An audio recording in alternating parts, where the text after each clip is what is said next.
Vai pirar.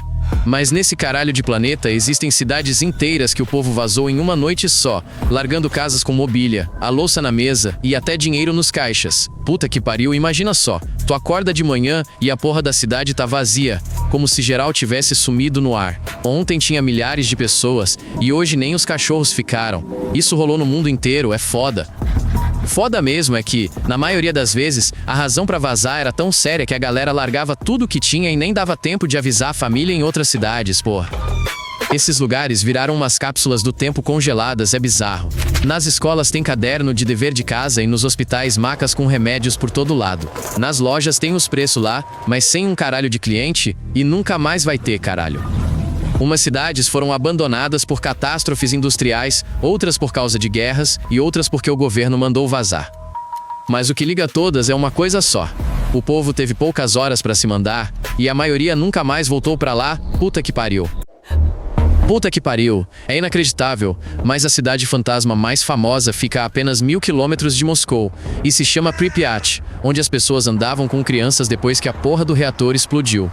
Em 26 de abril de 1986, o quarto bloco da usina de Chernobyl explodiu. Jogou na atmosfera 400 vezes mais lixo radioativo que a bomba de Hiroshima, e os filhos da puta das autoridades ficaram calados por um dia inteiro, como se nada tivesse acontecido.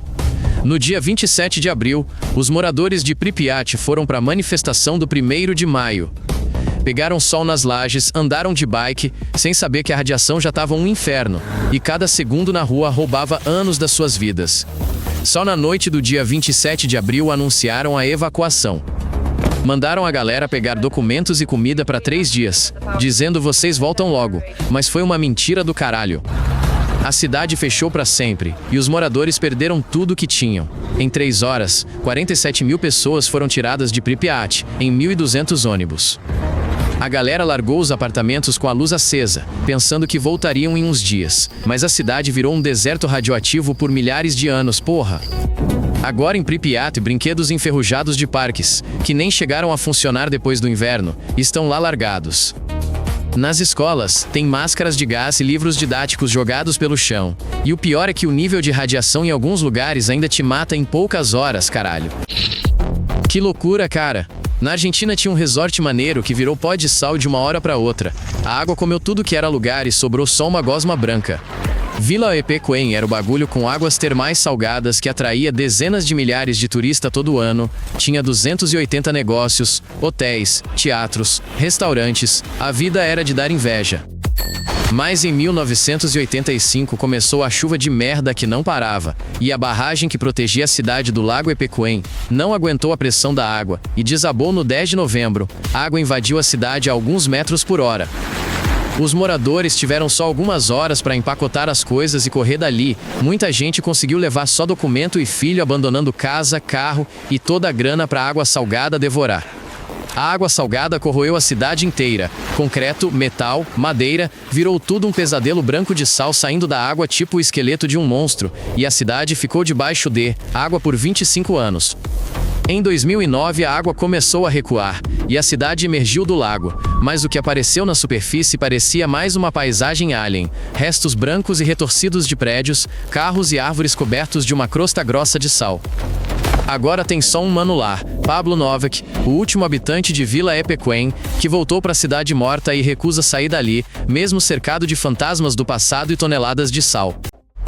Puta que pariu, reaça, é uma situação fodida mesmo, porque os chineses construíram uma cidade com 1 milhão de habitantes gastando uma grana absurda e a porra tá vazia há 15 anos, é completamente insano.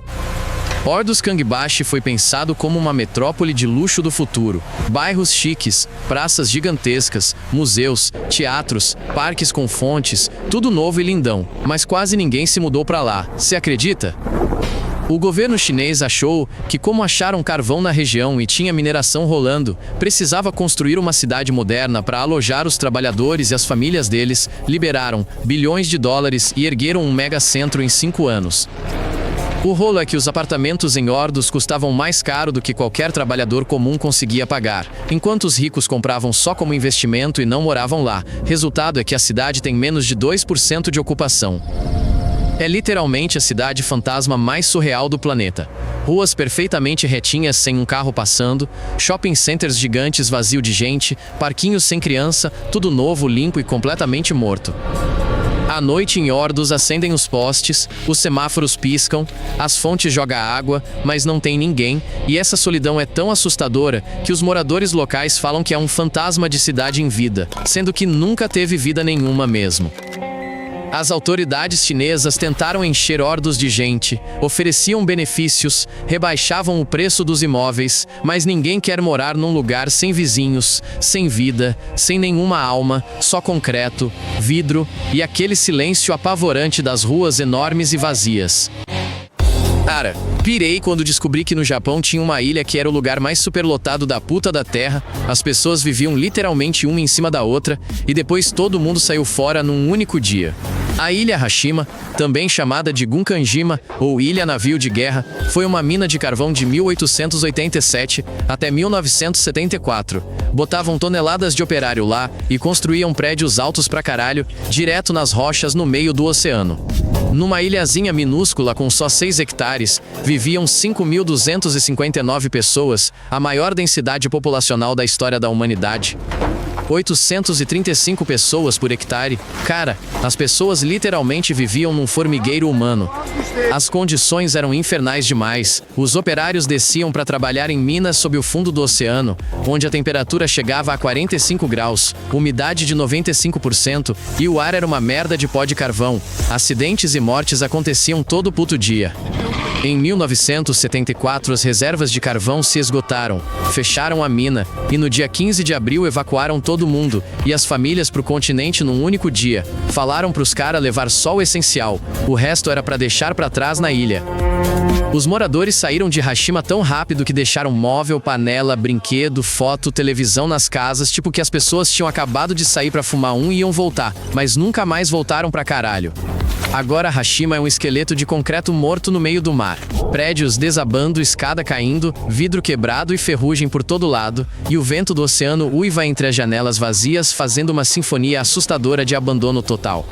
Os japoneses chamam Hashima de Ilha Fantasma, levam turista pra lá, mas entrar nos prédios é proibido. Perigoso demais, o concreto tá destruído, e qualquer hora tudo desaba e enterra a galera curiosa por baixo, igualzinho como enterrou os mineiros antes.